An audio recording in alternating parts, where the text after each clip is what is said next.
नमस्कार, मैं हूं मुकेश राव और आप देख रहे हैं SRB न्यूज। रुक करते हैं इस समय की प्रमुख खबरों की तरफ। उत्तर प्रदेश में हो रहे विधानसभा चुनाव को लेकर सभी प्रत्याशी डोर टू डोर जनसंपर्क में लगे हुए हैं। इसी क्रम में 126 विधानसभा आंवला से जी रामजी यादव ने डोर टू डोर जनसंपर्क किया।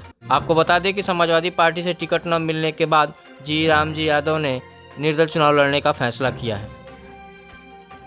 श्री सदगुरुदेव हॉस्पिटल के मालिक भी हैं और चिकित्सा के माध्यम से क्षेत्र की समाज सेवा करते हैं। क्षेत्र के लोगों को बहुत अच्छे ढंग से उनके सुख दुख में शामिल रहते हैं। आज ही हम इनसे बात करते हैं, जानते हैं ये अपने विधानसभा चुनाव की तैयारी किस तरह से कर रहे हैं और किस तरह से ये जनसंपर्क कर रहे हैं, लोगों से किस तरह से उनसे मिल रहे हैं और अपनी नीतियाँ किस तरह से उन्हें समझा रहे हैं। डॉक्टर साहब, बहुत बहुत स्वागत है आपका आयुर्वेद भारत में। आपका भी। छोटा मोटा परिचय तो जैसे मैंने आपका दे दिया है, अगर इसमें कुछ इजाफा करना चाहें तो कर सकते हैं। साथियों, 126 विधानसभा आंवला से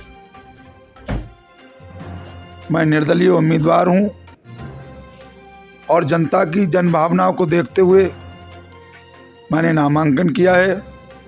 कल 11-12 से 1 के बीच में चुनाव चिन्ह हमें मिलेगा। अपना चुनाव चिन्ह लेकर के हम जनता के बीच में जाएंगे।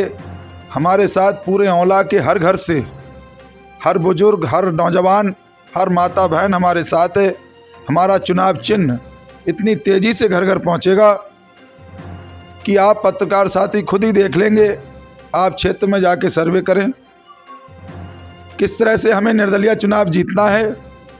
आंवला की विधानसभा, आंवला की जनता जो मेरी जनता जनार्दन है, आंवला की विधानसभा बरेली की 9 विधानसभाओं में सभी से हमारी पिछड़ी हुई तहसील है।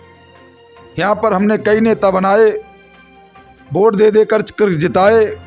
उन्होंने हमारी आंवला की जनता को ठगने का काम किया, कोई विकास नहीं किया। किसी भी बेरोजगार को नौकरी नहीं मिली। पूरी आंवला की जनता परेशान है। आंवला के रोड, जो आंवला से रोड हमारा बरेली के लिए गैनी मार्ग को निकला है, इतनी बुरी हालत उस रोड की है कि बराबर से दूसरी गाड़ी निकल नहीं सकती, क्योंकि साइडों से गड्ढे हैं, पानी भर जाता है। आपने देखा होगा क्षेत्र में जाके, एक रोड दूसरा भी हमारे यहाँ पर है, राजपुर कला से रैटुइया के लिए निकला है। उस रोड के हालात देखना, जबकि वो रोड ऐसा है, जनहित का रोड है, सभी जातियाँ उस रोड से आंवला जाती हैं।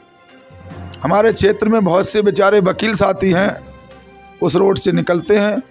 हम आपको बताएंगे, बजेड़ा रोड जो था, राजपुर से रैटुइया के लिए जो रोड निकला था, वहाँ बजेड़ा के पास इतना गहरा एक गड्ढा हो गया था जो तालाब में तब्दील हुआ था। किसी नेता ने ये जाके नहीं देखा कि ये गड्ढा कब हो गया, कैसे हो गया। 1-1.5 साल वो गड्ढा रहा। हमारी बहनें मोटर हमने अपने हॉस्पिटल की तरफ से उन लोगों ने ले जाके गड्ढे पे खड़ा कर दिया।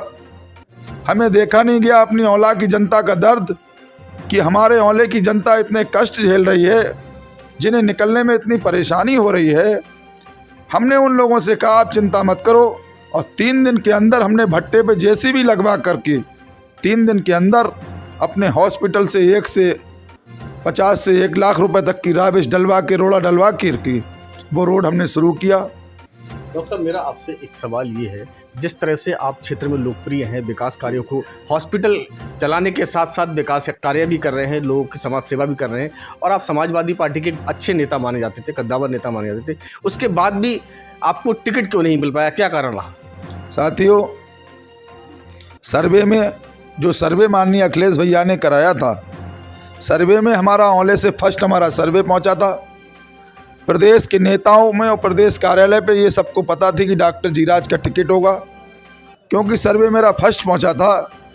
और हमारे प्रदेश के युवाओं के हृदय सम्राट, विकास पुरुष माननीय अखिलेश भैया ने कहा भी था हम सर्वे के अनुसार टिकट देंगे, लेकिन उनका सर्वे के अनुसार टिकट नहीं दे पाए।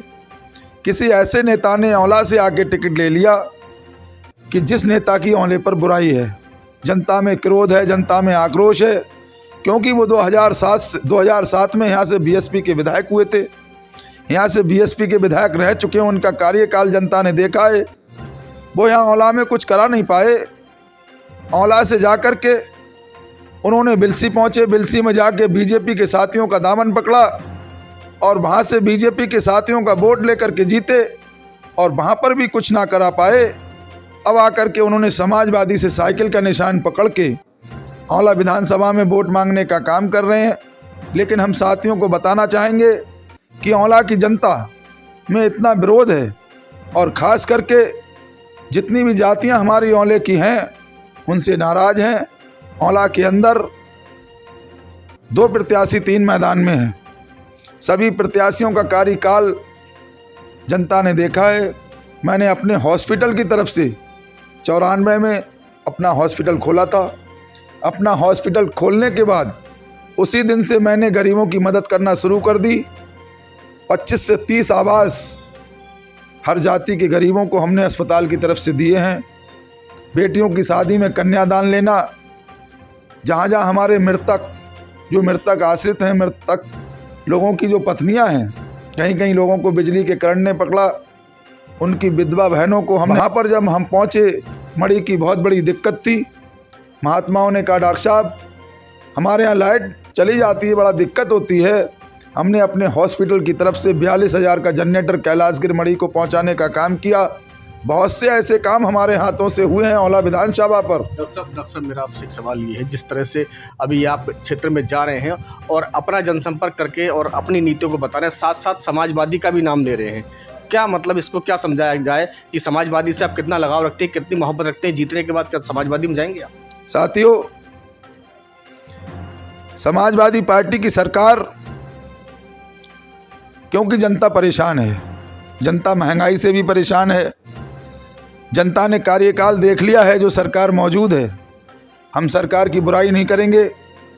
वैसे तो अब हमारे लिए जो सरकार बनेगी उस सरकार के हम प्रिय होंगे और जो सरकार बनेगी वो हमारा वोट लेने का काम करेगी और औला की जनता की खुशामद करने का काम करेगी। कोई भी पार्टी मुझे 1 अरब रुपए देकर के भी खरीद नहीं सकती, बड़ी बात मैं कहता नहीं।